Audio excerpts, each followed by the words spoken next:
Well, what's going on, guys?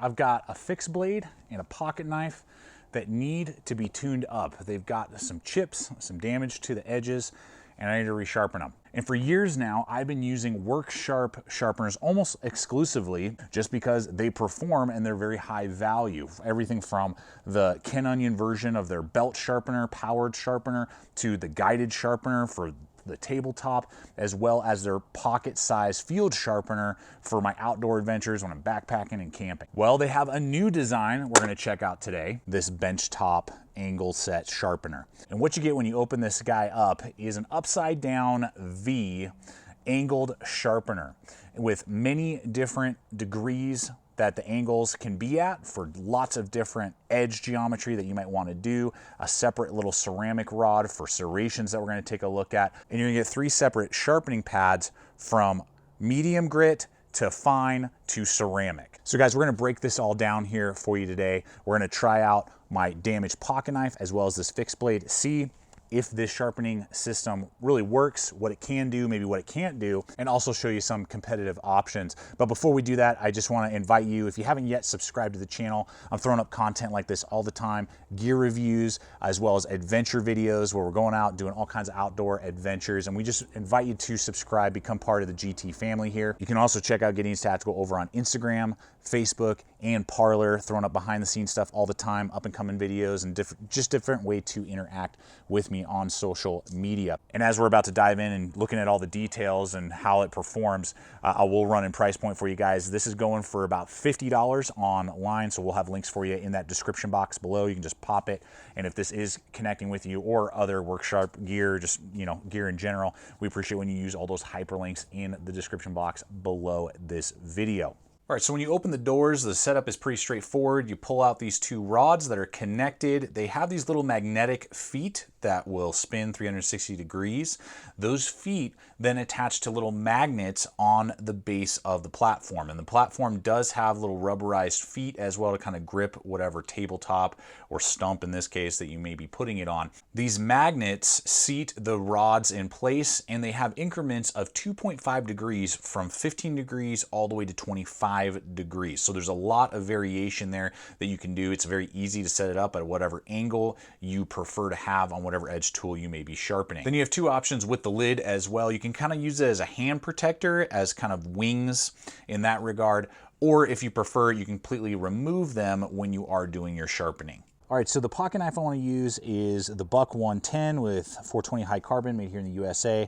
I literally just scraped it up and down on the concrete slab in my backyard. So we'll just do an edge test to start, just to show us how jacked up the edge is. Ugh. Yeah, gnarly. Yep, it only gets about 1/4 of the way, and there's burrs all over it.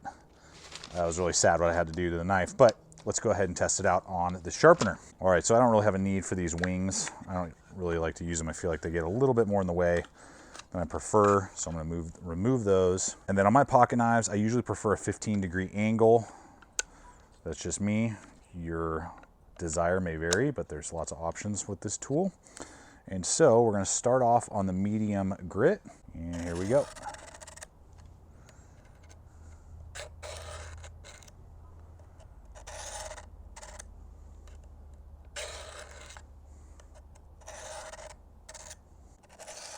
Now, something I don't know if you guys are catching is that every once in a while with this medium grit, when I pull back, particularly on this side, it wants to disconnect that magnet a little bit. So I would have liked to see that just a little more stable maybe. And maybe that's user error, but I've used angle sharpeners before like this and haven't really had an issue. The technique isn't very difficult to get down. So we've done several, probably 20 passes at this point. So let's rotate to fine. So obviously the technique is very easy, and what I'm finding on the fine is that there isn't that disconnect in that rock. It's probably because the medium is grabbing the metal, and there's a little bit of pull. So it's just a data point for you to kind of be aware of, because I'm not seeing that as much on this fine, and I bet you it'll be almost non-existent on the ceramic here in a moment. All right, got a bunch of passes here, guys, so let's go ahead and take it to the ceramic.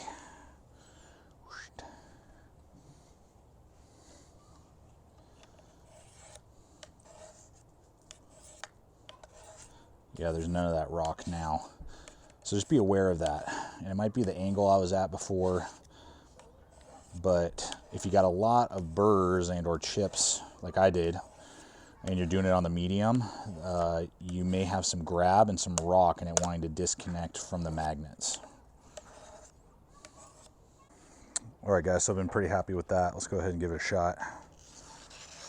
There we go. Nice. And we'll briefly look here at the serrated sharpener. Just a very simple little rod. It will go on either portion of the top. You just slide in right there, nice and snug. I'm going to use one of my very few serrated blades I have on this Leatherman Wave. And it'll fit not only my larger tooth, but it can also get those mini teeth as well. So depending on your type of serrations, it should cover a majority of your serrated teeth if a particular knife you have needs that. All right, so now I have the Essie Hunglis 2 1095 high carbon, big blade, of a little over 8 inches. I've banged it up against some rocks on purpose for this little test here. So we're just gonna kind of test it there. You can see there, it's catching. There you go. I hate paper tests, but it's a way that we can test it. I got a chip and a roll right here, and I banged it up a couple times here. So I definitely got some chips and rolls that I wouldn't be happy with, you know, and I would want to tune up. So we'll start with that medium grit. I'm going to take it out to 17.5. And that's how I like to do it. I like it to kind of have finer edges on my tools like this. That's just me. Obviously your mileage may vary and your desire may vary. So we'll just kind of see what we got here. Okay, so this is what I was concerned about. Do you guys see this? It's catching on the blade, and it's coming off of the magnet. It's rocking, and I experienced this prior when I was doing this on some other stuff. When you're doing it on the ceramic and on the fine, it doesn't seem to do that as much, but on this medium grit, you can alleviate some of that rock and that disconnect. If you pull closer to the base, obviously, then it's not quite as tippy. And that alleviates a lot of that. So that's good. But yeah, see, I'm constantly doing that, and this has now happened on multiple knives that I've tried to do this on. At this point, I would be better with a knife of this size to just hand hold it and do a sharpening like this and try to get the burrs out that way. And of course, in that case, I would prefer a medium grit, or excuse me, a coarse grit to get the chips and rolls that I've created at this point. So this is doable, but obviously it's kind of eliminating the point of this whole system here. So guys, let's bring it to a close and just kind of give you my final thoughts on this benchtop angle set sharpener.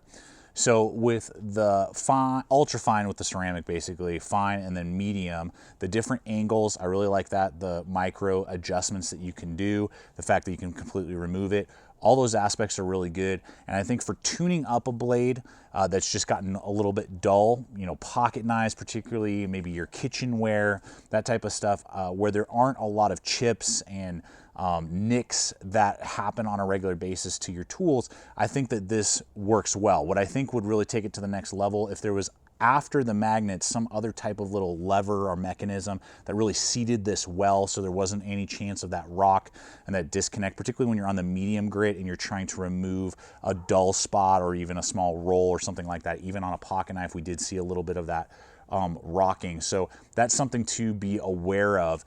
If you are somebody that is more into like the larger tools, hatchets, you know, tomahawks, bigger knives, machetes, that type of stuff, or you do just really work on your tools and oftentimes you are having to remove rolls and chips and stuff like that, then I really feel that something more like this guided sharpener from WorkSharp is the way to go, because it has multiple course, and even you can get an upgrade kit, you know, and that'll have extra course. You got ceramic rods, you got lots of options there, and that is what I would need to really remove the chips and burrs. I worked for about 5 minutes with that medium grit trying to get the chips out, and I still have some time that I still need to spend on it, whereas 5 minutes with the coarse on any of my other work sharps would easily have removed that by now and just sped up the resharpening process on the larger knife, and they're more stable and you're not worried about some of that rock. So that's something to just be aware of. This will be about the same price for the basic kit, and then you can do the upgrade for about $20 more, about $50. So just keep that in consideration. But for quick tune-ups on pocket knives and kitchenware, and just putting that really nice fine edge back on there, I think that this is a lot faster, it's a lot quicker, and it's a little bit more compact than some of the other WorkSharp products out there. I hope that this video is giving you the data and info that you need to determine which sharpening system, or maybe another WorkSharp or just another brand in general system, is the right way to go. That's what I always want to do in these videos, just give you the data so that you can make that wise choice on what's the right gear item for you and what you're looking for. So appreciate you guys. Until next time, stay equipped, stay prepared, and we'll see you out there.